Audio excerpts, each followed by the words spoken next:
I'm a wet warrior, man. Which hashtag wet Nah. warrior, that should go viral, right? Casino trip, full of chips. Wanna flip, double it. Welcome to the Full of Chips podcast, the only chips you'll never lose, where the stakes are high, the takes are bold, and the conversations are always full of chips. With your hosts, Chris the Dice Degen and Craig from Old Bay Craps, you're tuned in to Full of Chips, the podcast where we dive into our experiences gambling and stories straight from the casino floor. Whether you're a seasoned pro at the craps table or just curious what the buzz is about, you're in the right place. Each week, we break down the games, talk to the experts, and bring you tips that could tilt the odds in your favor. So grab your lucky charm, stack your chips, and let's roll into today's episode. What is up, everybody? Welcome to episode 17 of the Full of Chips podcast with your host, Chris the Dice Degen and Craig from Old Bay Craps. Craig, how are we today? I feel like dancing. There you I don't go. know. I feel like dancing. Getting jiggy with it. In a good mood. I'm in a good mood. I don't know why. Couldn't tell you. Maybe it's because I'm not feeling any pain right now or soreness anywhere. I don't know. I'm feeling a little loose. I There you promise go. you I haven't started drinking yet, but it is what it is. I'm just giving you my next question. How many drinks have we had so far? We've had 6 waters today. We've visited the laboratory too many times. Yes, that is unfortunately a common occurrence because Degen has a bladder of a pea. So it's a good thing the bathroom is close to the desk setup because if it wasn't, I'd be away from my desk more than I'm at my desk. I'm lucky enough that the bathroom is literally around the corner from the desk. I don't have There to you go go. upstairs. I don't have to go to another level. It's right there. Nice and close. Look, let's be honest. Most men do most of their greatest thinking while on the throne, you know? That's true. That's true. The throne, the shower. I don't know why. Some good ideas come out of the shower occasionally.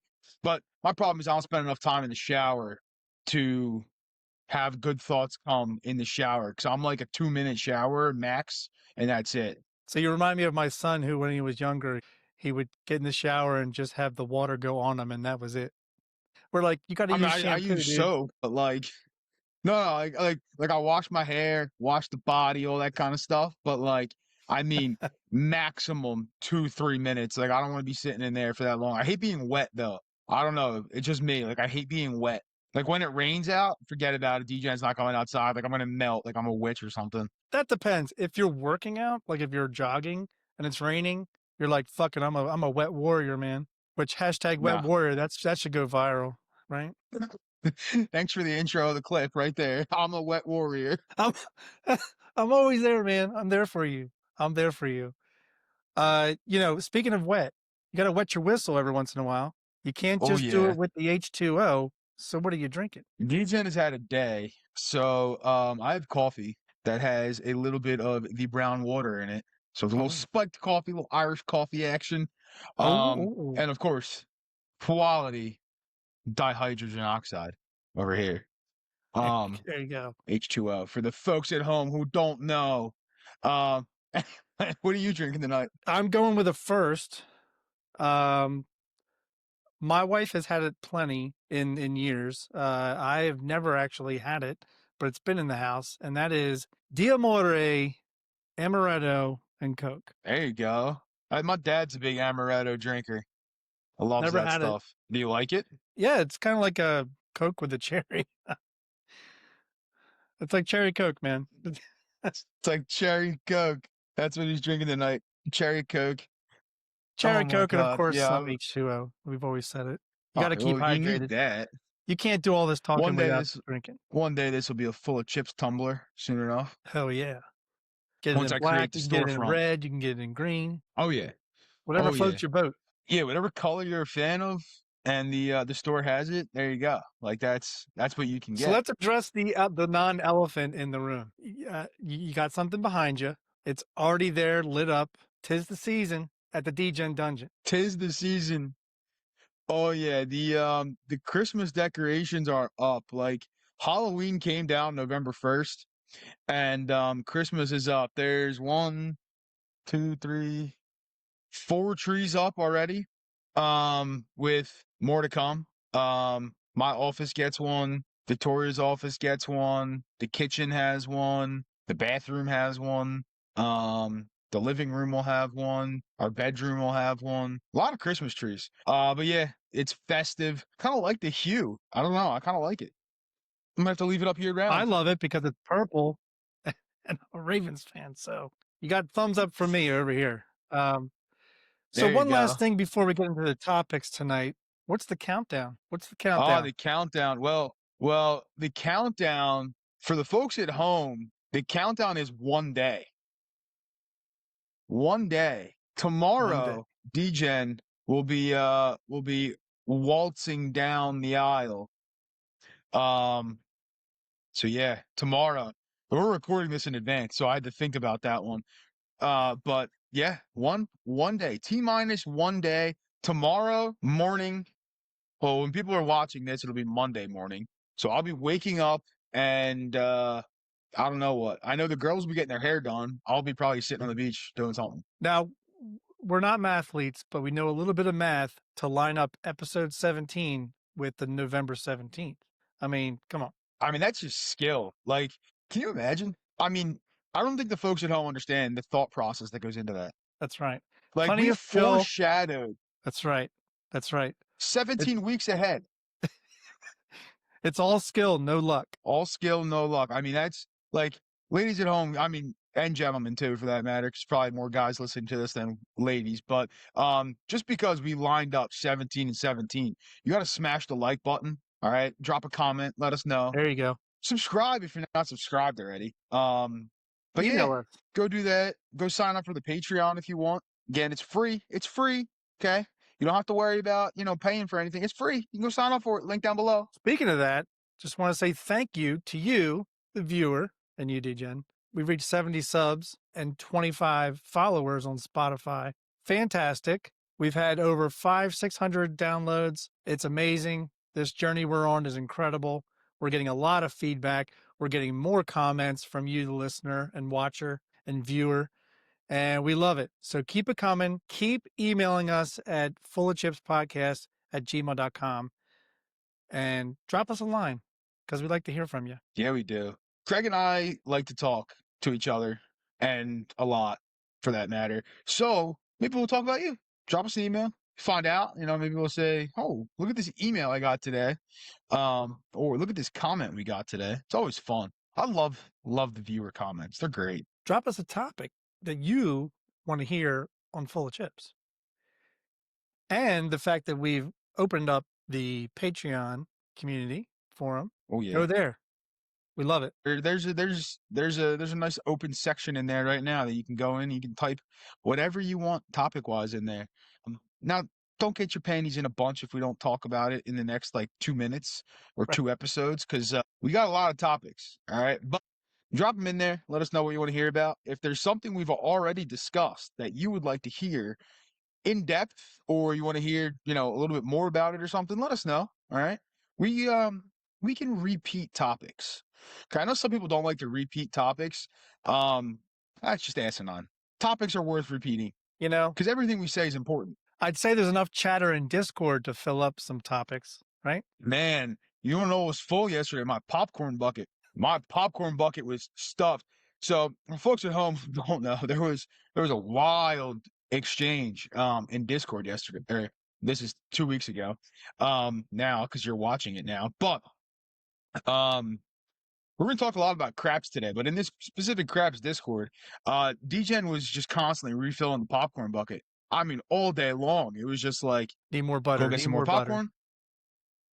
Oh, it was insane. I mean, I couldn't even work. I was so distracted, I couldn't even work. By the way, I turned on the notifications for that and then realized after an hour I turned it back off. Yeah. Oh yeah. Well, I said on the last episode, I think, I have Discord muted. I get zero notifications from Discord. Yeah. Unless you tag me in something, I won't see it. But yesterday I literally had Discord open on my computer all day long, and it was just constantly refreshing. And I'm like, it took me over an hour to what's happening here? To read from morning to night. I gotta say, it's kind of impressive that you got it done in an hour. because there was a lot of messages. A lot. Now, that hour you didn't get back, unfortunately, because it's No. probably not worth your time. But No, I'm just glad it wasn't a sports night that I cared about any of those sports that were on. So I had the time to sift through it. So there you go. yeah. Yeah, the sports calendar's been a little rough. I don't know. I'm not the biggest hockey fan. Like I like hockey, but I'm not like gonna sit down and watch hockey that often. Go watch the Flyers. I know you'll watch your Capitals and stuff, but like meh on it. Basketball, I can watch it, but like again, I'm usually doing something else while I'm watching it. Football is what I like to watch. Hopefully YouTube TV figures their shit out. Oh my God, they better Luckily, the figure their game, shit out. luckily Figure it the out. You game won the tonight. award. You won the award. What Yeah, else do you need? apparently more money. Unfortunately for them, the FOC FOS award doesn't come with any money. No, it does come with Just a. What does it come with? It comes with a shiny poop the emoji the aura and the smell of your shit. and being full of it. That's right. Oh man! All right, I said we're gonna talk about craps today, so let's get into crapping. Let's get into talking some crap tonight, and specifically craps for that matter. But last episode pretty heavy on the blackjack discussion. Today we'll talk a lot more about craps and stuff. And again, for the folks at home, if you like one versus the other, we're going to talk about both. If there's specific things you want to know about one or the other, let us know. If there's some other games you want us to talk about, maybe. I won't say I will talk about them, but maybe. Depends what the If I game don't is. play them, Don't I'm ask not me. going to talk about them. Yeah, don't ask me to talk about like Pie Gal. I don't play Pie Gal. Don't ask me to talk about 3-card poker. I don't play 3-card poker. Don't ask me to talk about slot machines. I don't play slots. Now we may have to have an episode on slots eventually, but that's going to be like full guest driven talking about slots because DJing can't do slots even though my house looks like a slot machine right now with all the pretty lights. You know, But we can talk about roulette, but we'll just say bet on black, and that's the extent of the roulette talk. yeah, I mean, I don't know. Pick a number. I used to play roulette religiously actually, Pick but a number. Pick a number. Any number. you got a 1 in 36 shot of getting it. I mean, actually, it's less than that. It depends how many zeros you're playing. If you Right. play, European roulette, you got a 1 in 37 chance. You play American roulette, you got a 1 in 38 chance. You play the dreaded 3-0, you got a 1 in 39 chance. But this is not a roulette And episode, so we're done. isn't there talk of a quad zero? I've heard about the quad zero, and if that's the case, I mean, God, I don't know what to do. So literally, you just heard 45 seconds of roulette. There you go. That's all. Congratulations. There's your roulette episode. All right. Back to craps. Craig, tonight we're going to be talking about some shooting, some dice, the toss itself, hitting the back wall, what goes into all that kind of stuff.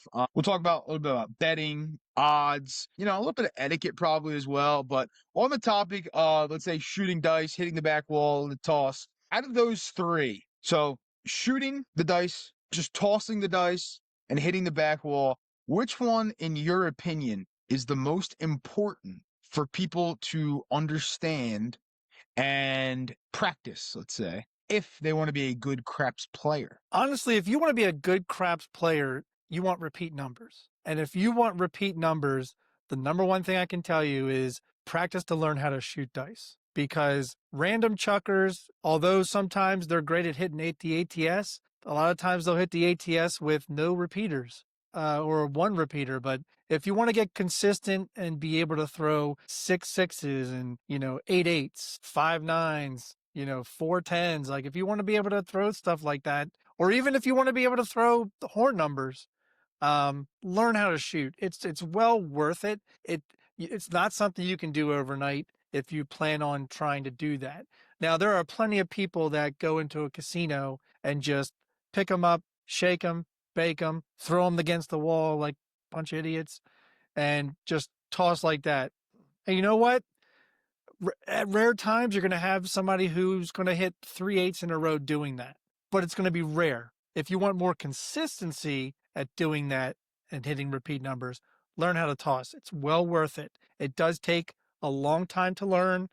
We're talking probably a good couple of years to really be able to have a good toss down, because it's not just the dice set. It's not just the position at the table.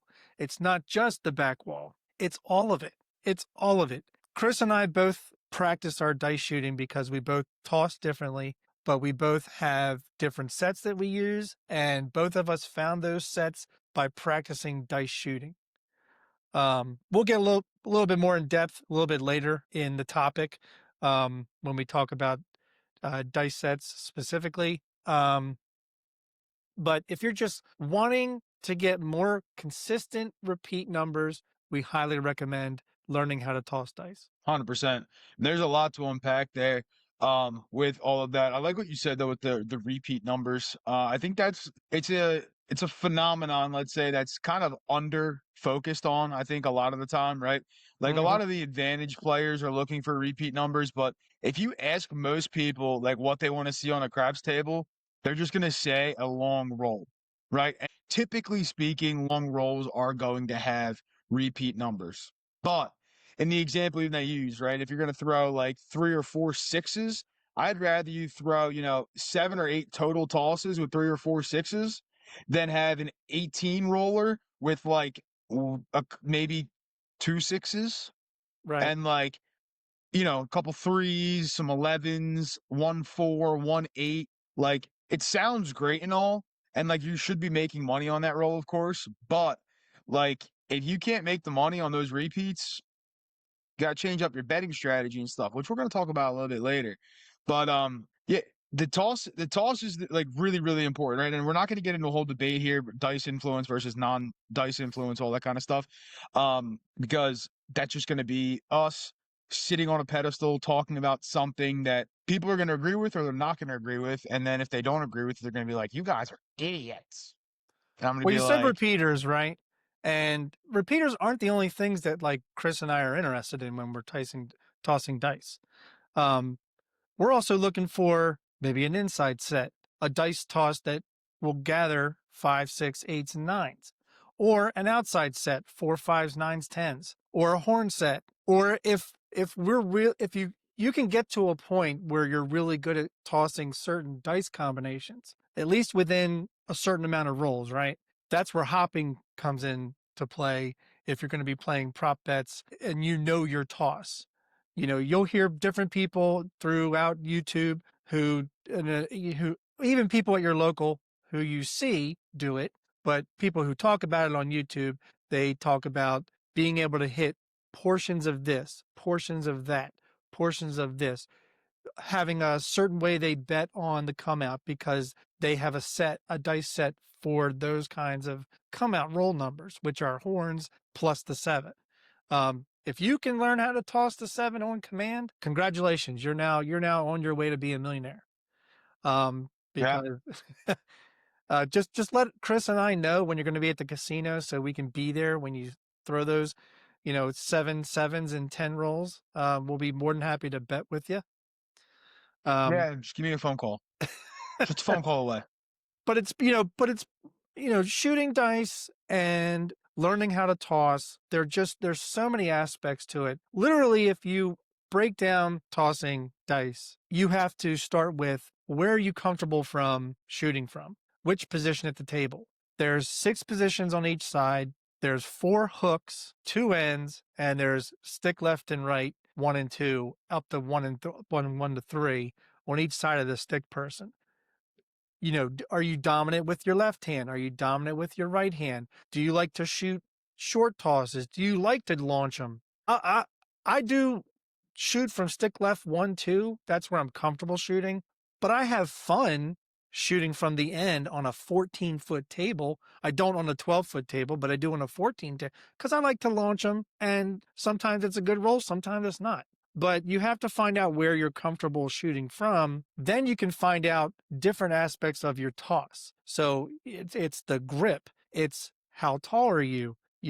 How long is your arm? What position or how far are you away from the stick? Do you have any obstruction when you're tossing? Are you releasing them at 45-degree angles? Are you releasing them at low angle? Why are you releasing them at low angle or high angle? Are you landing them in the same area? Are you landing them right before the wall? Are you trying to hit the back wall? Do you not want to hit the back wall? There are a multitude of things that go into a toss, and you have to find out what works for you, and that takes time, preferably up to 500 plus hours, right? Yep.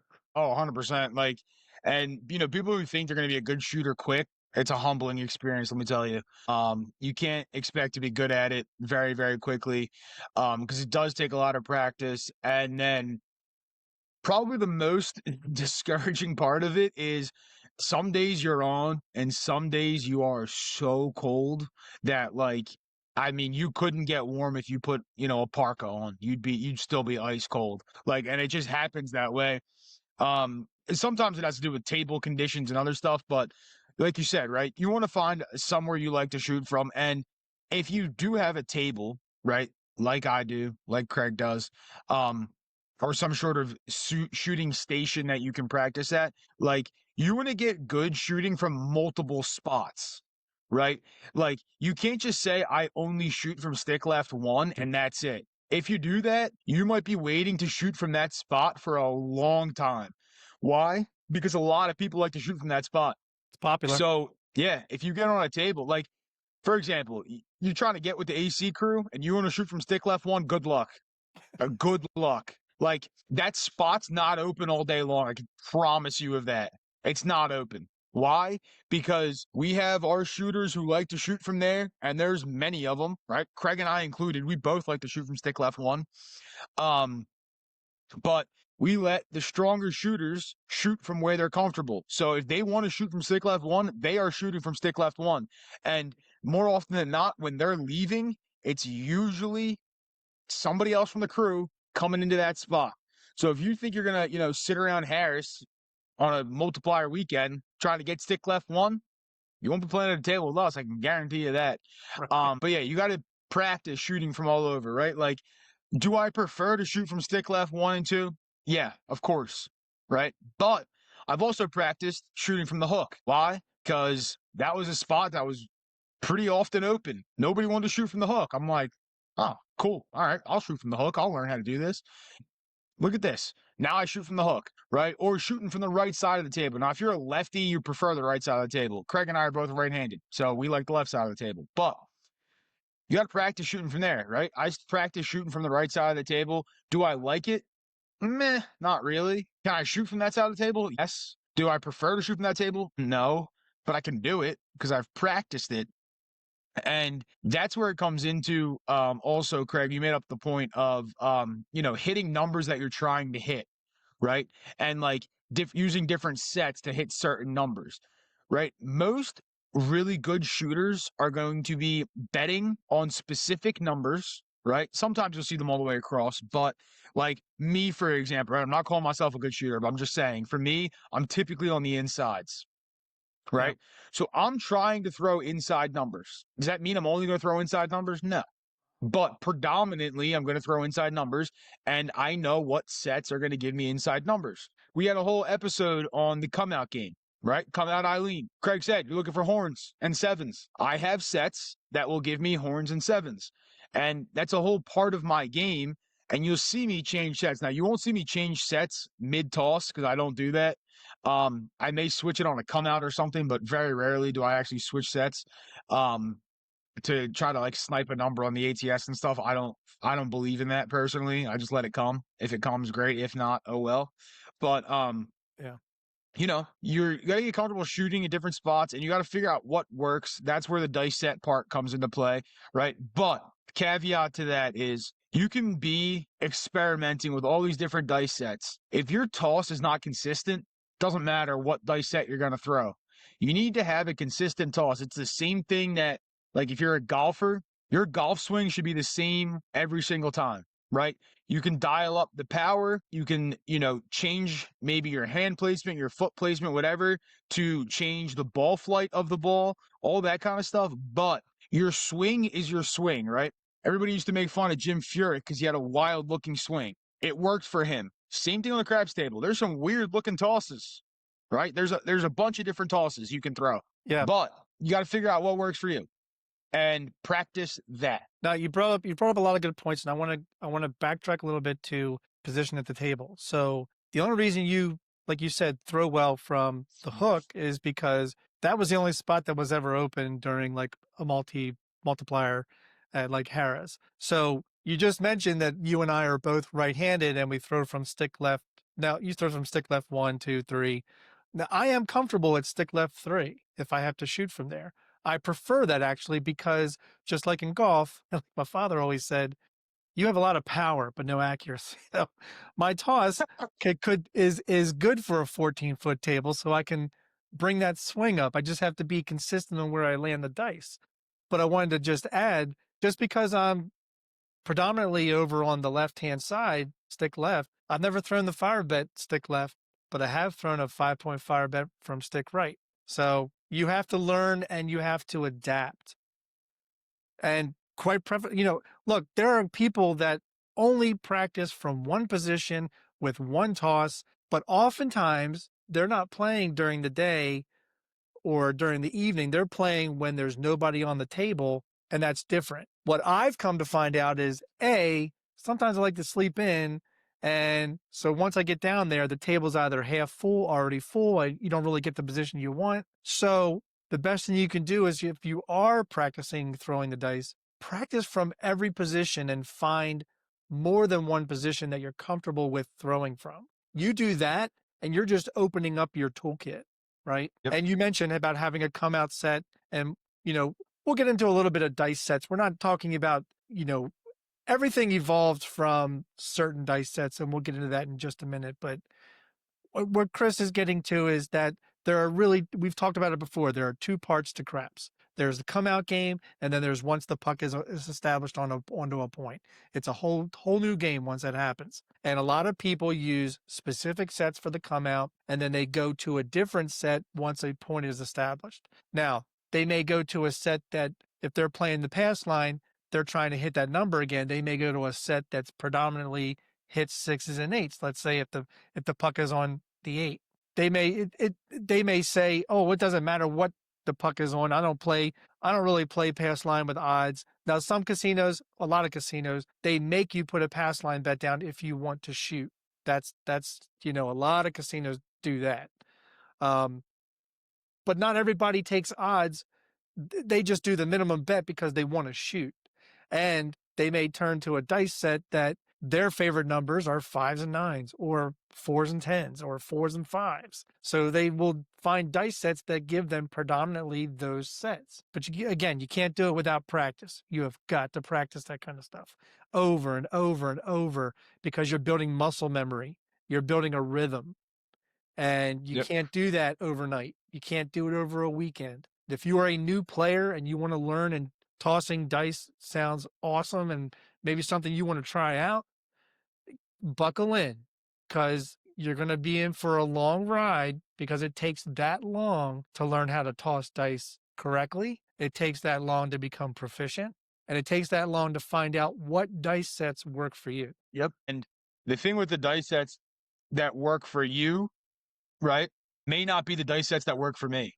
Right? They're very, very individualized. Yes, there's certain sets that should give you certain results, right? However, like I said earlier, with individualized tosses and all that kind of stuff, like you may use an inside set that I use and you may get outside numbers. It's based on your toss, right? Now, theoretically speaking, you shouldn't because one of my main inside set that I use has inside numbers all over it. So if you're staying on axis, you should be hitting inside numbers in theory, right? But even with the practice, you have to practice the different sets, and you can't get discouraged if, a set that somebody uses for a specific result gives them, certain numbers that you want to hit, and then you take their set and it doesn't give you those results. I always love when, in all these forums and discords and all this other kind of stuff, everybody, oh, I tossed the ATM. Oh, what set did you use? Yeah, it's great, right? Like it boggles my mind when they bring up that, oh, I got to try that set.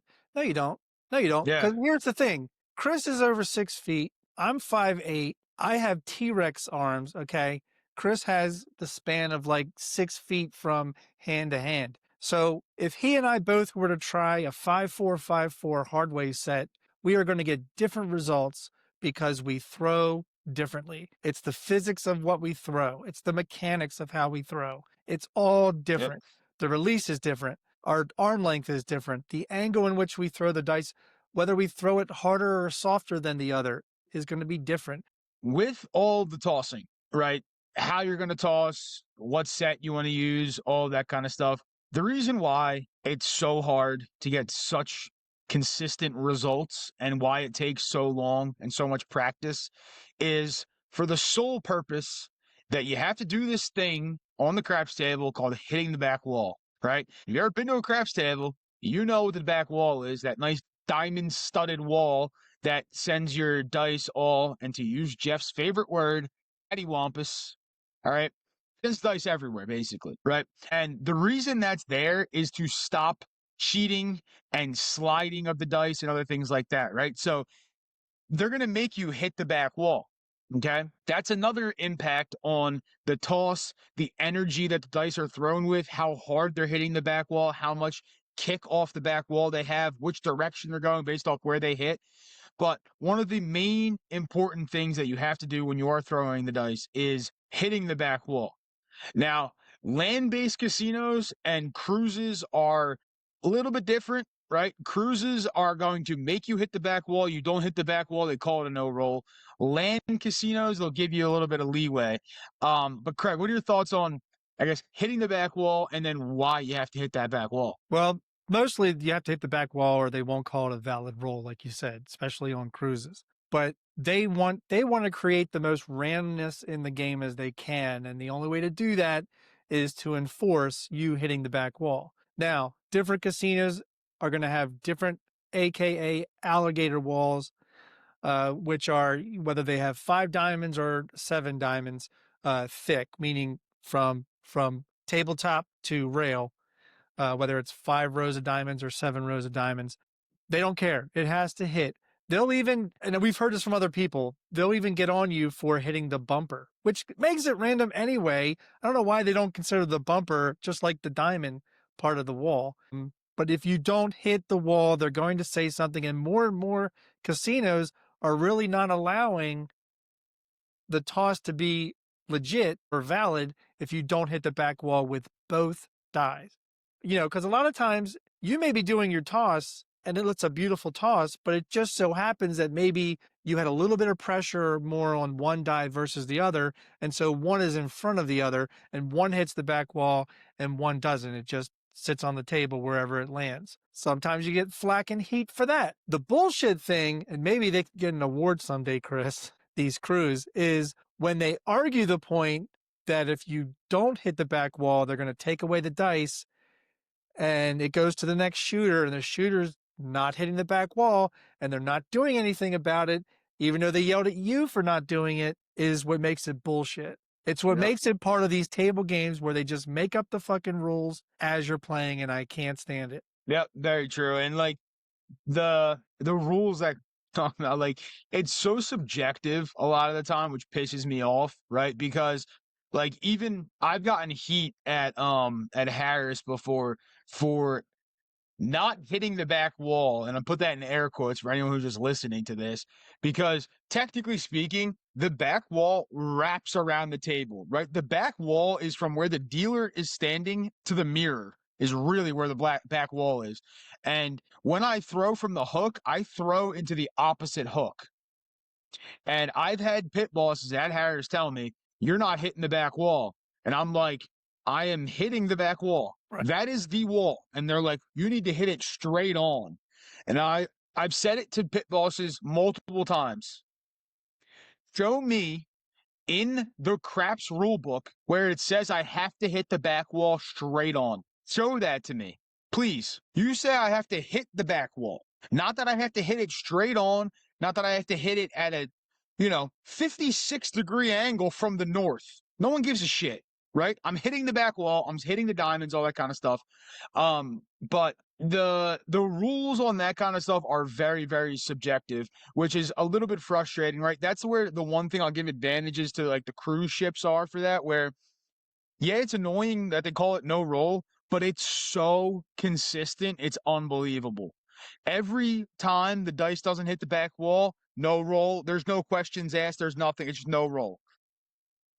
On the land-based casinos, when you do it, It depends who the stick is, who the box is, who the pit boss is. Because there's some pit bosses who are more anal about it than others, and like they'll start getting on the crews who then start to get on you, right? So it's very, very subjective. It can be a little bit frustrating, if I'm being honest. As you can tell, I'm a little frustrated. I got two things to say, and one may I have to invoke your authority to continue talking about.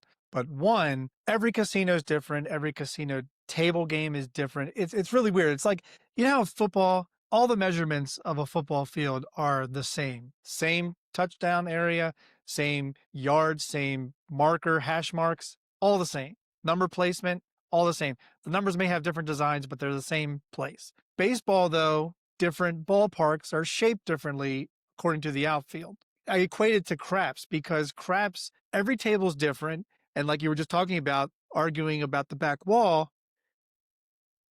if it's meant to only hit the straight part of the back wall, why do you have the diamonds wrapped all the way down, including about 3 feet on the side of the tables? Why? What's the point?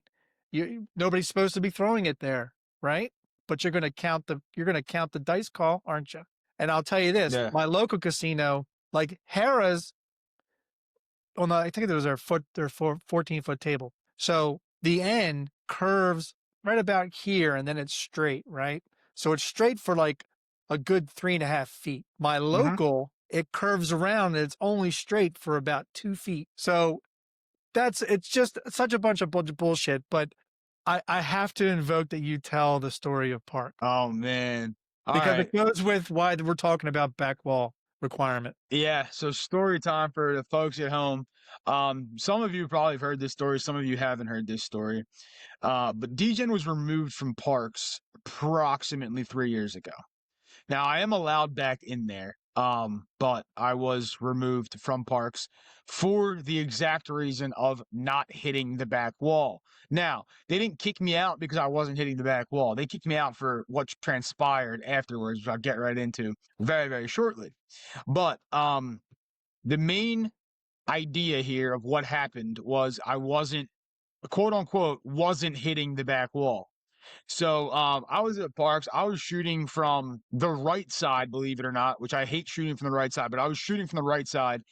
And Craig, you've played with me. People who are listening to this who have played with me know that when I shoot from the right side, like I have to lock my hip into the table and I'm shooting on a weird angle. So sometimes I can baby the dice just a little bit, right? And I don't like to do it, but I can just because I released them a little bit late or something, whatever it is. But anyway, I'm in the middle of a good roll.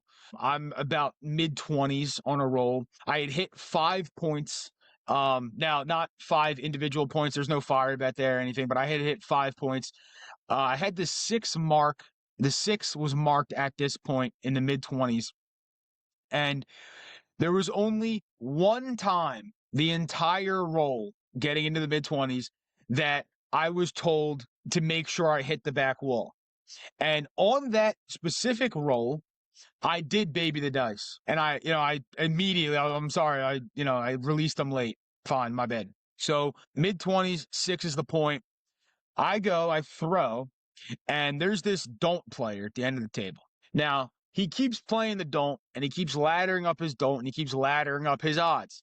You can imagine the world of hurt he's in, considering the fact that I've hit 5 points already, right? Well, here come the dice out of my hand, and I splash his chips. Not intentionally. I actually had a bad throw. It was not a good toss. But I splash his chips with one of my dice. And that die does not touch the back wall. His chips went everywhere. That die didn't touch the back wall. The result was a 6, which was my point. So they turn the puck off. They start the payouts, right? All of a sudden, Mr. Don't Player here, who was knocked off for the 6th time, starts throwing a hissy fit, bitch moan, complaining, all this kind of stuff. And he gets the pit boss involved. He gets the boxman involved, saying that I was already warned once to hit the back wall. I didn't hit the back wall there.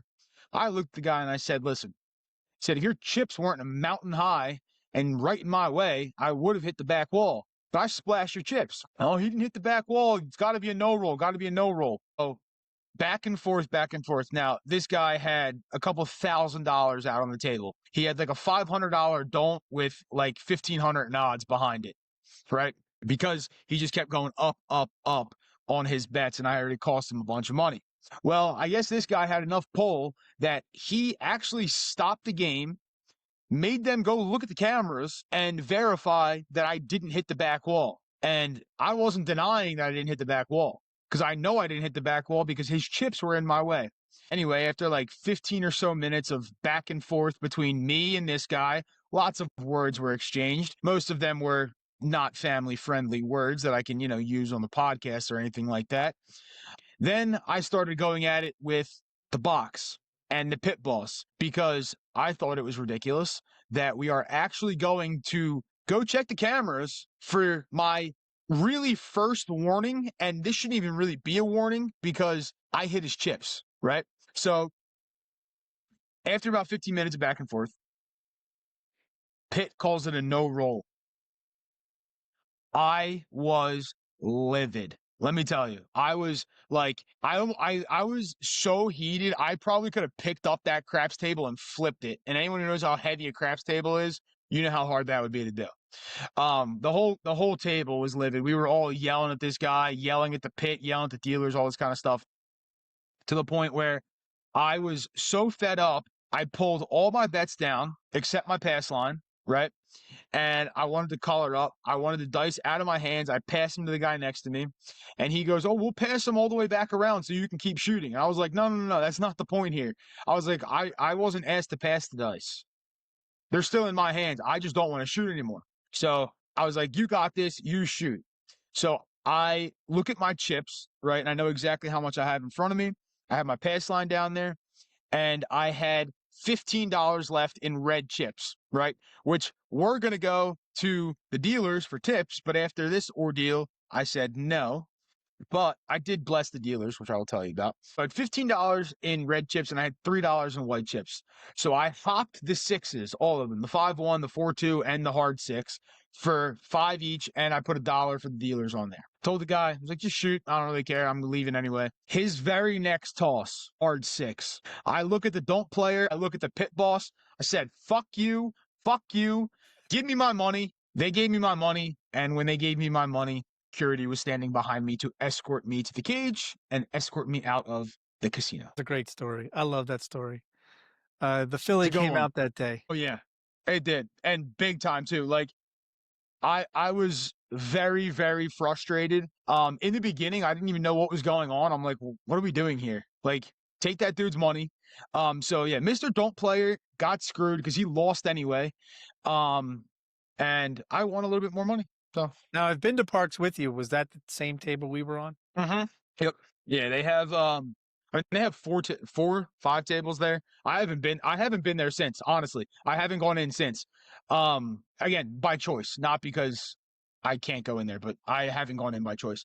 I think the most egregious thing though is they had already started making payouts. Yep. For the 6. And yeah, and the dealers, like the dealer on my side, I was friends with, or friendly with, let's say, and he was telling me, he goes, dude, I've never seen this before. He goes, I have no clue what's going on right now. I was like, I know, me either. I've never seen anything like this before. Crazy. Just another don't player. We knocked their towers off. Yeah, I imagine that guy probably was a regular player there. Yeah, I've played with him at a table before. And usually, I mean, I never had a problem with him before. Like, yes, can he get obnoxious with the chip stacks? Sure. But, I mean, it's usually not that big of a deal. And usually I'm playing on the same side as him, right? Because he usually sits in the hook on the left side of the table. I'm usually shooting from the left. So, like, it's never been a problem for me. That day I happened to be shooting from the right-hand side. And, again, like I said it wasn't a great toss because my one die went off to that side, which it shouldn't have. Yeah. But it should have been a roll. Unbelievable. I love that story. Yeah. Yep. It's a good one. Great story about back wall requirements. Yes. The only thing I want to finish saying about maybe dice tossing and just maybe even advanced dice tossing and learning to dice influence, and we're not going to get into the whole dice influencing dice control because if here at Full of Chips, couldn't give a shit. What we're trying to say is if you're going to learn how to throw dice, there are some techniques that you can use to help you better yourself. So setting up cameras is going to help you so you can see video of your actual tossing so you can adjust things that way. There's you can make a slow motion video to see how your grip is and how the dice are coming off your grip. There's all different kinds of tosses. We're not going to get into that. Just that if you're going to learn to shoot dice, you need to put the time into it because you will, we promise, you will become a better shooter over time from the practice. Can you make tons of money at craps without any of this we've talked about tonight? Absolutely. There's plenty of random people that go in, chuck a chuck a chuck, hit the ATS. What we're talking about is more consistent play and more consistent hitting your numbers, especially numbers you like to hit. It's going to go into our betting progressions and our betting talk that we're about to go into. But practicing that, coming up with, there's tons of sites you can go to for a deep dive. There's tons of channels. Make sure that you get away from all the bullshit channels and really go for the more educational channels. There are plenty of educational YouTubers out there who will teach you techniques and how to build your technique. And then finally, Chris and I are both fans of heavy Haltums, Axis Craps, Bone Tracker. If you are a fan and you really want to learn dice sets that will help you out, learn and download. It's free. Learn to get the Bone Tracker. Basically, what it is you're putting your numbers of the top of the dice of the set that you want to practice. So you can pick a hardway set, you can pick a 3V set. Doesn't matter what type of set, your original. There are only so many sets. You can have an all 7 set. You can have a 3V, a 2V, a hardway set, different kind of hardway sets. Just pick a set to start with. Put the top numbers that are sitting on top of the dice and numbers that are on the front of the dice and put them into the Bone Tracker. You're going to need to do about 720 tosses. That's what's considered a book of tosses. And then you're going to want to do 2 to 4 books of tosses to find out dice sets that are for your throw. Anything you want to add about that, Chris? You got it. I would recommend, the only thing I would say is I would recommend using a hardware set in the beginning, especially if you're new to the dice throwing, because a hardware set's very easy to analyze in terms of what the dice are doing. Whereas like if you're using other sets, it may be a little bit harder. Hardware set, exactly kind of what's happening pretty quickly. And if you can, and you have a station, a table, whatever, use 2 different colored dice. Right die, left die, makes it a lot easier to track the dice and understand which die did what, so you can enter that information into Bone Tracker correctly. Once you get practice enough, like when we're tossing, like I know which dice is my right die, which one's my left die, even if they crisscross and whatever. Like I have done it enough where I can track which die is which one without having to worry about the colors and stuff. But if you're new to it, use colors. 2 different color die makes it a lot easier to track that kind of stuff. And all I'll say with that is shooting is very important, right? If you want to be good at it. If you don't want to be good at it, you don't give a shit. Shooting is the least important thing in the casino, on the craps table, anything, right? But do keep in mind that when you are playing, you're only shooting a certain percentage of the time, right? Most of the time, other people are shooting. So you need to learn how to bet. You need to know your bet progressions. You need to know all of that kind of stuff in order to be a good craps player, because shooting is only a very small portion of being a good craps player. So, Craig, bet progressions, odds, all that kind of stuff. Wouldn't you agree that learning how to bet is more important than learning how to shoot? I would definitely say learning how to bet. And I let me tell you, from a person who's only been playing for a little over 3 years, I thought shooting was the answer to doing better at the craps table. It is not. I lost a lot in the first year. And, you had that signature win that gets you into the game. And then you have a couple more wins that make you think that it's something you can do all the time, anytime, whenever you want. And then you're humbled. And then it takes a long time to get back to winning ways. But shooting's not the answer to get back to winning ways. You need to learn how to bet. You need to learn how to bet. You need to learn bet progressions. To play craps smartly, you need to focus on low house edge bets at first, like pass lines and odds, maybe. Or you could be a don't player. I really don't care. I would start with line bets. They're the easiest to understand, comprehend. They're 1-to-1 payouts. And you start off with something simple. Again, every crap session starts with a come out roll. I'd say learn how to bet the come out roll. It's a completely different game. And if you learn how to bet the come out roll, it can be really fun when you have somebody who has a string of horns or come out sevens and 11s. So, when you have those yos and sevens going back and forth, or you have sevens and horns going back and forth, learning how to bet will make you one of my best sessions ever was two guys that could not get out of the come out roll. It was amazing. And you got to read the table. I read the table great that night because I bet accordingly. And you have to do that if you want to be successful. 100%. Yeah. If you can't, Waylon always says, if you can't shoot, you can't win, which is true. But I think if you can't bet, you can't win. But also, if you can't bet, you can also lose a lot because you don't know how to bet. But betting is definitely important. And with the betting, right? Whether you're new or whether you've been playing for a long time, know what you're going to be doing in terms of your bets. If you're going to be playing a 6-8 strategy, you know you're betting on the 6 and the 8. That's all you care about. There's 3 numbers you care about if you're betting the 6 and the 8. You care about the 6, the 8, and the 7. That's all you care about. You really don't care about 4s, 10s, 5s, 9s. What's it matter to you unless you're planning on going out to those numbers? Otherwise, worry about your 6 and 8.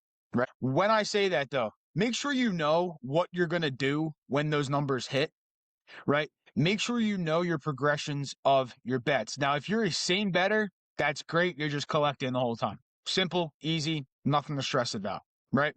But if you know your progressions, one, it makes it easier on the dealers. That's the main thing. And it speeds up the game. You're not the one slowing the game down. But 2, it also helps the player have a little bit more confidence, right? If you know that, like, let's say you're playing on a $15 table, $18, 6 and 8, right? 6 hits, he's 21, right? Are you collecting? Are you pressing it? What are you doing, right?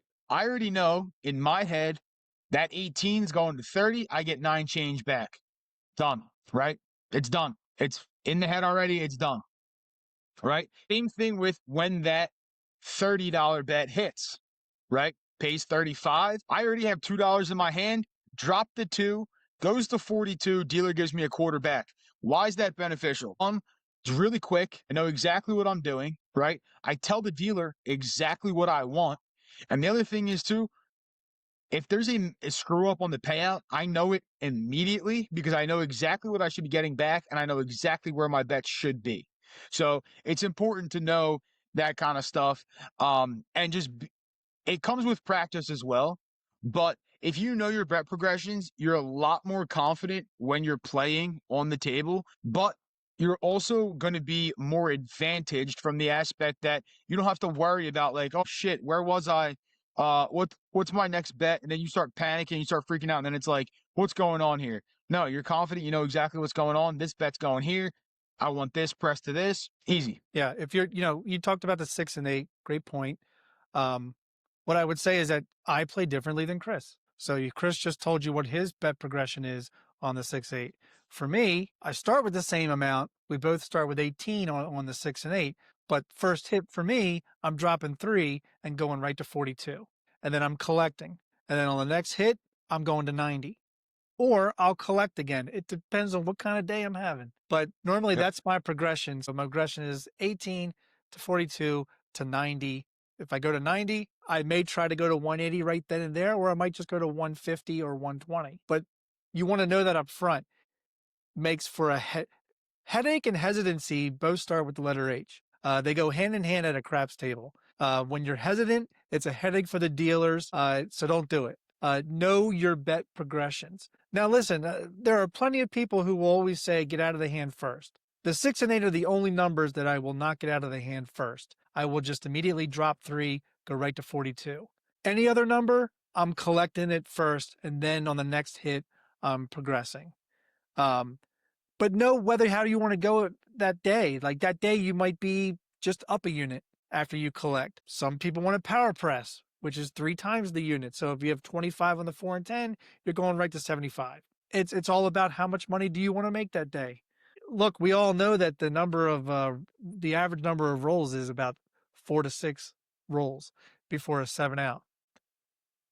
It doesn't sound so stupid dropping 3 on an $18 6 and going right to 42, because if it's only supposed to be 4 to 6 rolls and I happen to catch somebody that throws 3 of the same number in that amount of time, I've made money on that roll and I got to press it. Versus Yep. if you're just a press and collector automatically, you've at least gotten out of that hand on that number before the number of rolls of that average roll of 4 to 6 and 4 to 7 out. There are so many. That's the thing, Chris. There are so many ways to play this game, and I feel like sometimes I feel like we've found out all we can know about it, and then sometimes I feel like we've just scratched the surface. Yep. You know? Oh yeah. Yeah.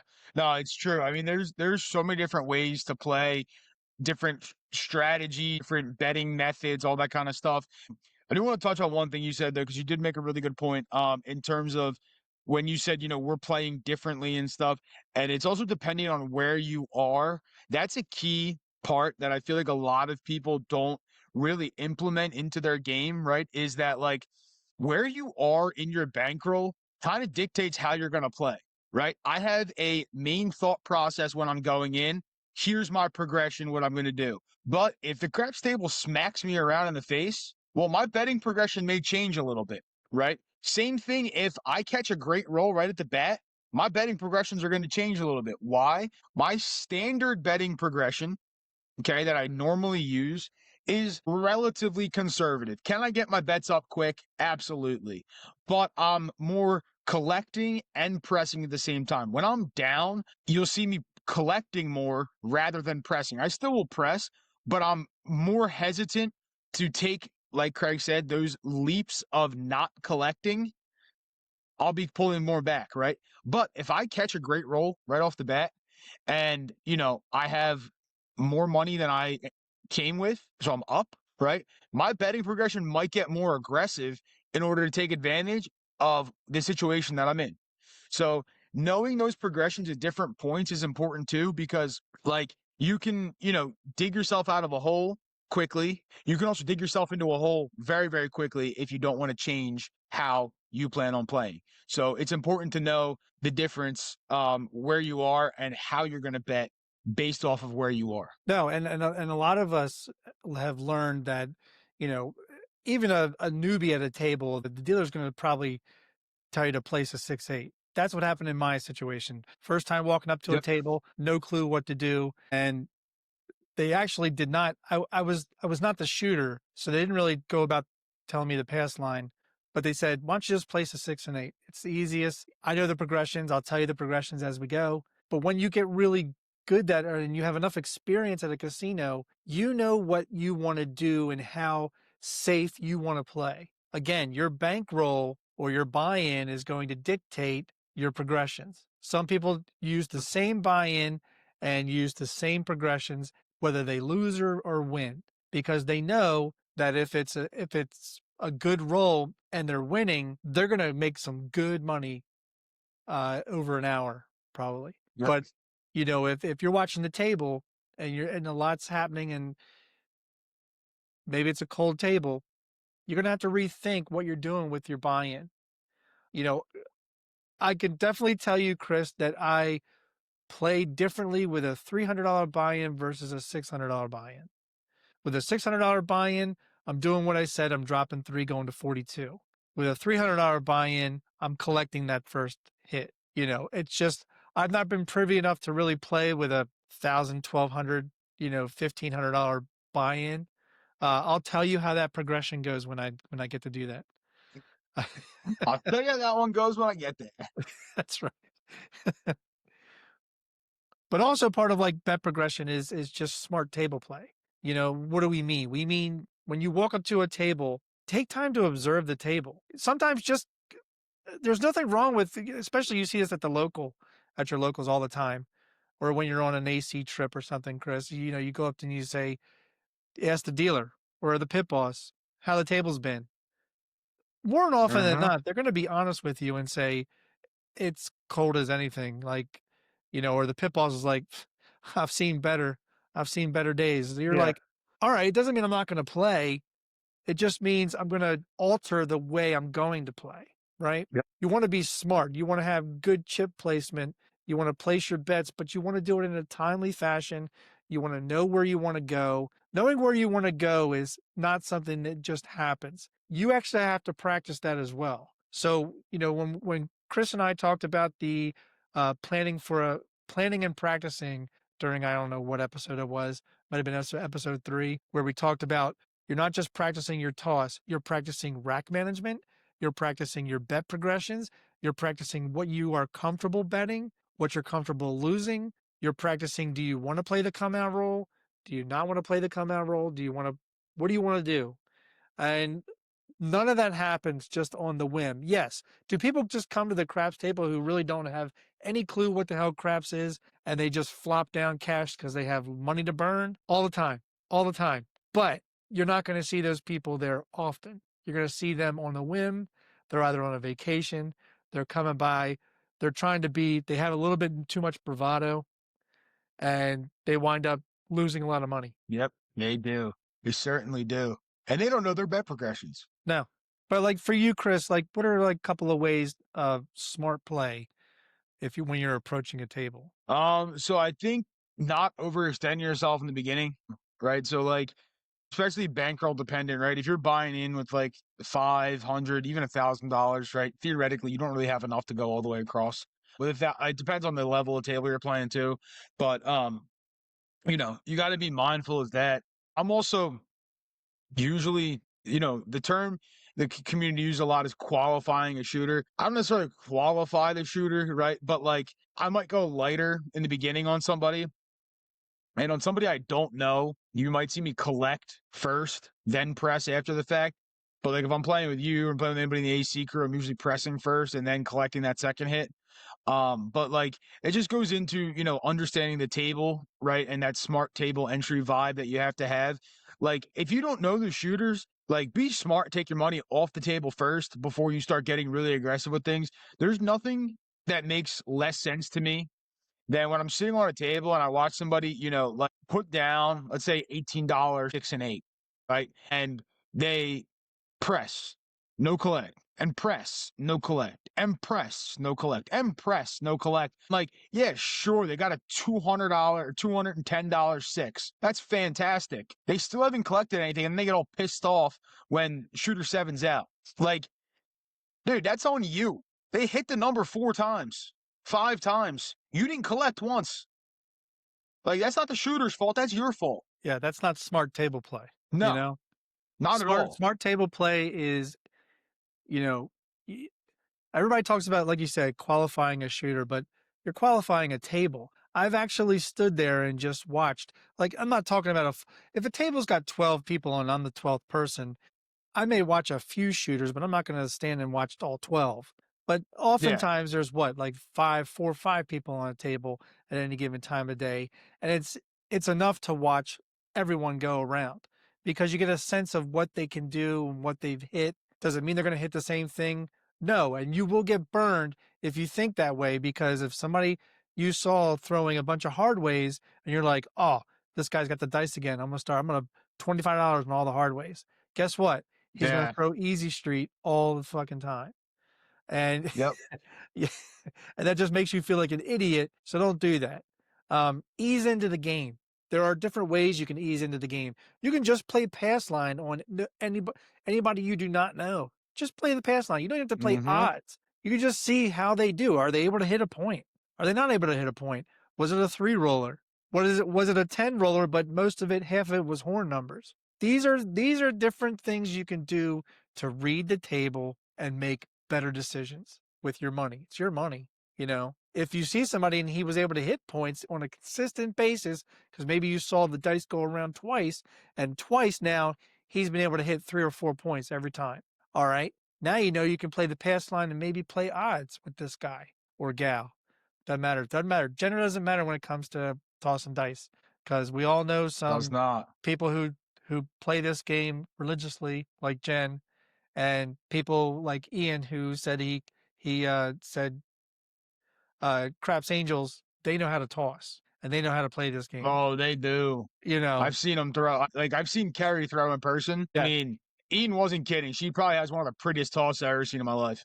No, Chris and I were fortunate enough to see the Craps Angels play at Craps for the Cure as like a little charity event uh, between me, maybe Chris, maybe some others against the Craps Yeah. Angels. And Yep. it's amazing. Their tosses are beautiful to watch. Um, Yeah, they are. you know, but when we're talking about smart play, you got to ease into it. You know, a lot of people will come across and say, "Oh, we could play the Iron Cross." Okay, but you have to realize playing the Iron Cross is your starter. It's just your starter. If you're going to be playing it, how are you playing it? Because it does you no favors to have minimum bets on everything, including the field. You're not Mm-hmm. winning a lot of money. But if No. you're going to play the Iron Cross as your ease in game and you're going to play it the way it should really be played, which is a 3-to-1 ratio. So that means you have 3 times the bet that you have in the field. You have 3 times the bet on the 5, 6, 8. You have all the numbers covered except Big Red, you know, and you can make money that way. And if you happen to hit a 2 or 12, you make double or triple depending on the table on that field bet. And it feels really good. But some people use it differently. Smart play would be every time the field hits, feed the boxes. Every time a Yep. 5, 6, 8 hit, collect. Every time a field hits, feed the boxes. Like you have to figure out how you want to play it. And is it giving you an advantage? Are you making money from it? And what is your long term play in a session? Because the Iron Cross is not something you want to just play all the time if the table's not, you know, if you're not reading the table right. Um, Yep. People play a 6, 7, 8. It's more of a hybrid. You know, you want to have enough of a DP to cover your 6, 8 box bets. Are you going to make a lot of money doing that?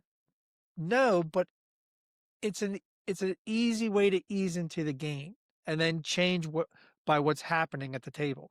The only other thing I can think of is laddering bets. Now, a lot of people will increase their bets on a win and decrease their bets on the losses, but Chris and I both know a person who ladders up on his losses, but he also has a large bankroll, and that's a different story. So talked a lot about betting progression. One thing we didn't really touch on that we're going to touch on quickly is the proper bets to make on a table. Now, the proper bets to make, that's up to you, right? Not going to tell you what to bet. It's your money. You do what you want. However, there are certain bets that are quote unquote better for you and certain bets that are worse for you on the table. So for most people, right, who are buying in with a relatively low buy and they want to play like a 6 and 8 or they want to do other things like that, you're playing bets that have a lower house edge, right? Line bets, odds, 6 and 8, that kind of stuff, right? You're staying away from like the prop area in the middle, because those are higher house edge bets. Now, we're not saying you got to know what the house edge on every bet is, right? Because I guarantee you, you can ask me, I don't know the house edge on every single bet. I'm not an athlete. I never claimed to be, don't want to be, so I don't know the house edge on every bet. I know the house edge on most bets, but not every single bet. But um, Craig, why do people say that like, you know, you should stay away from those bets, or why making the lower house edge bets is better for the player? Well, I happen to have a little list here of house edge. There Now you we know go. that pass line, don't pass, you know, field bets, they're all 1-to-1. So you're getting paid whatever you put into those areas, unless a 2 or 12 uh, hits on in the field. Because some casinos you get paid double on 2 and 12. Some places you get paid triple on 12 only. Um, but even the field bet itself is approximately 5.5%. That's pretty high. You know, most of your pass line, you don't pass, are less than 2%, like 1.4, 1.3. Like you said, 6 and 8, it's like a 1.52. But your odds bet on the back of your pass line, zero house edge. That means whatever the odds are, you get paid that. No vig, no extra thing, nothing goes to the house. It's 0%. That's why they call it the best odds. Um, Blackjack still has the best odds overall of any table game, but Craps has some low house edge as well. But on top of that, people love to play the hard ways. I was surprised to learn that hard ways are 9 to 11% house edge. Mm-hmm. And it's amazing what people love to parlay the hard ways, but they also love to just go out there with $2,500 bets on them. And as soon as that easy number rolls, bye bye the black chip, the green chip just flies away to the dealer, and the house Yep. takes it. But that's not even the worst. The worst are the proposition bets. They vary. They vary between hot bets and horn bets, but they're up to 16.67%. That's insane. That's insane. That's almost 1/5. That's insane. But people play it. More people play the prop bets, I would say, than play box bets sometimes. Oh yeah. Oh yeah. People love, because the thing people like about that is the quick win, right? Yeah. Like the low bet for such a high return, and then most of the time they give it right back. Like, I mean, how many times have we seen people, just dump money onto a table and explicitly play horns and hardways, and then like they catch a shooter who throws 2 or 3 in a row, or like they throw, 3 and 6 rolls, and then like these people are, hooting and hollering. They made so much money. Next thing you know, that money's gone. They're walking away. They're shelling more money out of their wallet. Here's one of the things I always find interesting. People play these proposition bets and they play the horn and they're stacking the horn, and it's a one roll bet. And it's like, why not stack a box number? The Yeah. edge is less than 2%. It has more combinations, and it's not a one roll bet. If you're going to It put doesn't make 100 on them the feel all horn, warm and fuzzy inside. seriously, if you're going to put 100 on the because it's high risk, high reward. But if you're going to put 100 Yeah. on the horn, why not put 25 on the 4, 5, 9, 10? Yeah. Here's the other They thing that won't do it. blows my mind. How often do you see people play minimum bet on the pass line? All the time. Why? It's a 1.41 house edge. Why not put $50 on the pass line? I played minimal on the pass line. Well, a lot of people put minimum on the pass line or don't play it at all because it's a 1-to-1, right? Yeah. Well, I don't play it at all if I don't have to. I only play it when I'm shooting or when I have the ATS. But the reason I only put minimum is because I'll put odds on after the fact. Right. But I also hate contract bets. So I hate the pass line. I hate the come bets. I hate them all because I hate contract bets. I hate bets that I can't do anything with.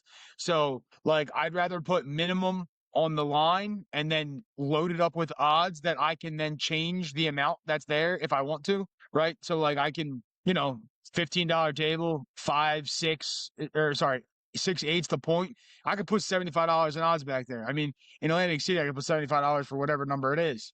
So Yeah. I can leave it there, but then like if I'm not hitting it, I can drop it down to a quarter, or I can drop it down to 50 or whatever it is.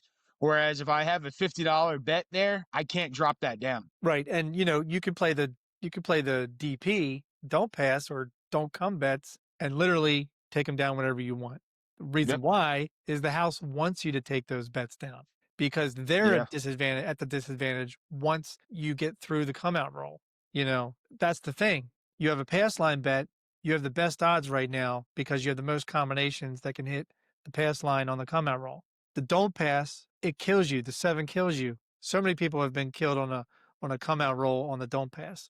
But if you can get Yep. past that roll and get a point established, now you have the best bet, which is actually a lower house edge than the pass line. But it's something that Chris and I didn't talk about. We talked about bet progression, but I'm already thinking we're going to talk another episode about regression. There we go. That'll be a regression. But one of the most important things about knowing your bet progressions and all that kind of stuff, right? You talked about it too with, the iron cross. What's your initial strategy? You got to know when to get away from that, right? You got to know when to get away from maybe that iron cross or that original strategy and go into something else. Reminds me of something, Craig, doesn't it? Reminds me of the top 5.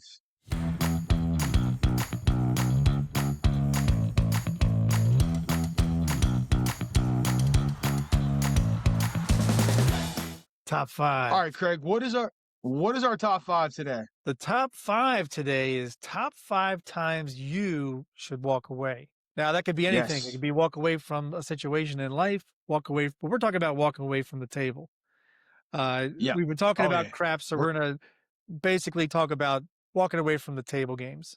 Could be any table game, really. Yes. But times that You got to know should when to walk away. away. It's very important. All right, Craig, number 5. We're going to preface this by saying so many people don't walk away, and it's a problem. Yeah. It's a problem, and it's called discipline. Discipline is the reason you don't walk away. because you don't have discipline. All right, top 5. Number 5, you're bored or you're distracted. You know, you're just scrolling through your phone more than you're watching the game. You're not playing smart.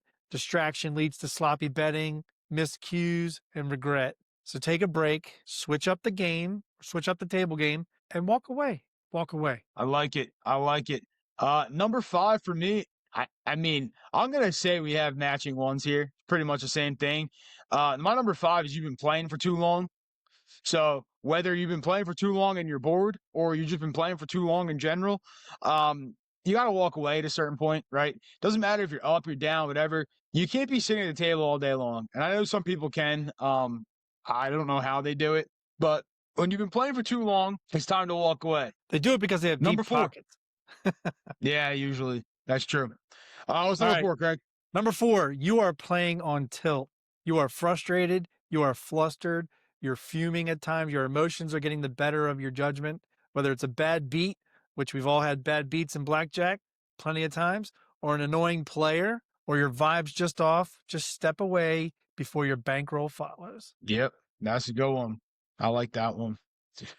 All right, number 4 is you stopped having fun, right? Most of us, we're going to the casino to have fun. Yes, you're going to win, of course, but 99% of people are not professional gamblers. So, you know, your life should not and does not depend on gambling. It's a fun thing. It's a hobby, whatever you want to classify it as. So when you stopped having fun, you should be walking away from the table. And remember the saying, if it's not fun, it's done. There you go. We talked before about headache and hesitancy, and there you got your phrase right there.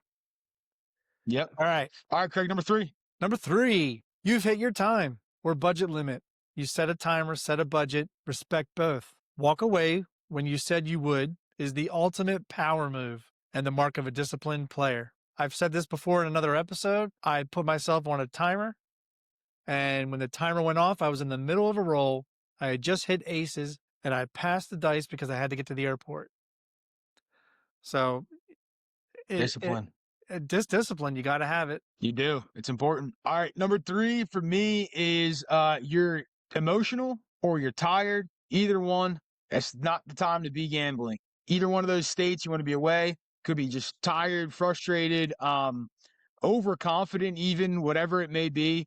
But when your emotions are taking over, it's time for you to get up from the table. That's a good one. All right, Craig, number 2. Number 2, you're up big and getting greedy. Did you double your buy-in? Did you triple it? That's your cue. Don't let a heater turn into a meltdown. Lock in that win, take the photo if you have to, and strut away like a legend. There you go. I like that one. All right, number 2 for me is it's time to walk away when you have reached your loss limit. All right, whether you have a defined limit or you ran out of money that you bought in with. Remember, you're not bringing your ATM card, your debit card. You're not bringing that to the casino. You're not shelling more money out of your pocket. So when you've reached that limit that you were willing to lose, it's time to go. It's not time to sit there and be like, whoa, somebody's going to do something. Let me go get more money. Time to go. You got it. All right, Craig, what's the number 1 reason when it's time to leave the table? So you touched on a little bit in your number 2, but this is about you're chasing losses like a bloodhound. If your inner monologue sounds like, I just need one more win to get even, it's time to cash out. Chasing losses is how hot streaks turn into horror stories. We've talked about it. We've talked about it ad nauseum in previous episodes. You cannot chase your losses. Okay, you have to have the discipline to not chase your losses. If you're chasing losses, that's a big telltale sign that you came to the casino with money you couldn't afford to lose. Yep, it definitely is. All right, number 1 for me is one thing that we've said a lot of times on this podcast, we're going to continue to say. We talk about having win goals, loss limits, all that kind of stuff. But the number 1 reason it's time to walk away from the table is you hit that win goal that you had set for yourself. You went into the casino saying, I'm here to win this much. You did it. Adios. Time to go. Stop sitting there. Oh, I can win more. I can win more. Sure, you can win more. You can also lose a lot too.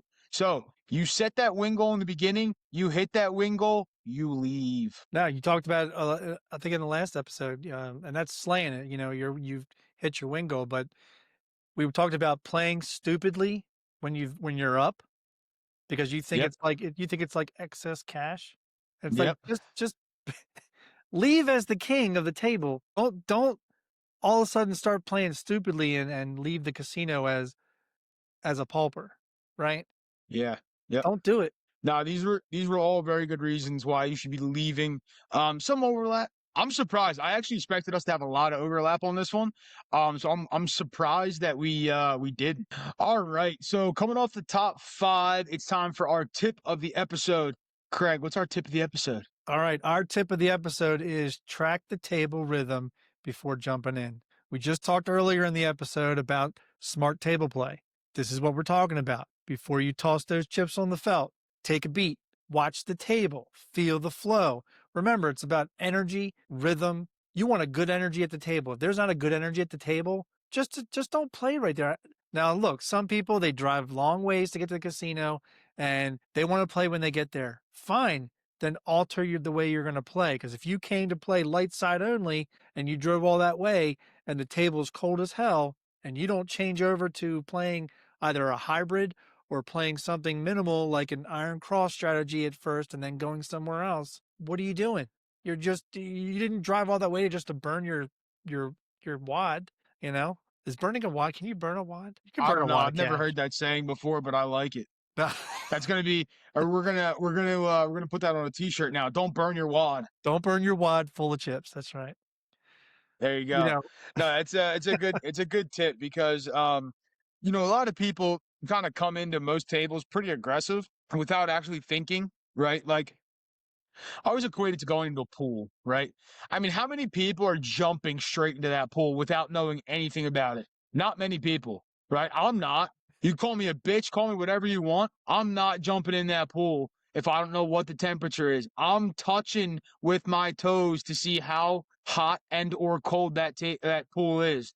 And if that pool is cold, DGen is not going in because DGen is a little prissy bitch and won't go into that pool. I can guarantee you that because I hate. Again, I started off the episode by saying I hate being wet.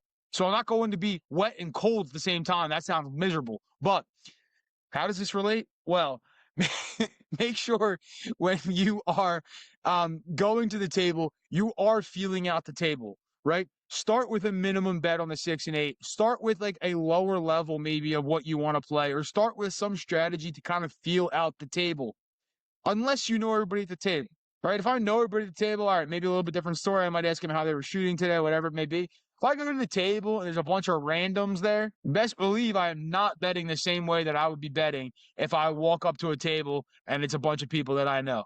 All right, I got to feel the table. I got to see who's doing what the dice are doing, all that kind of stuff. You got to relax. You got to ease in and, just dip the toes in. extra tip on the tip. Don't buy in mid-roll. And don't buy when the puck is on. Yeah, Fuckers. facts. Facts. Fuckers and fat. There you go. Fuckers and facts. I like it. All right, great episode. You can, I got off the rails there at the end. Well, it is what it is. It's getting late on the East Coast, and clearly this is empty. Um,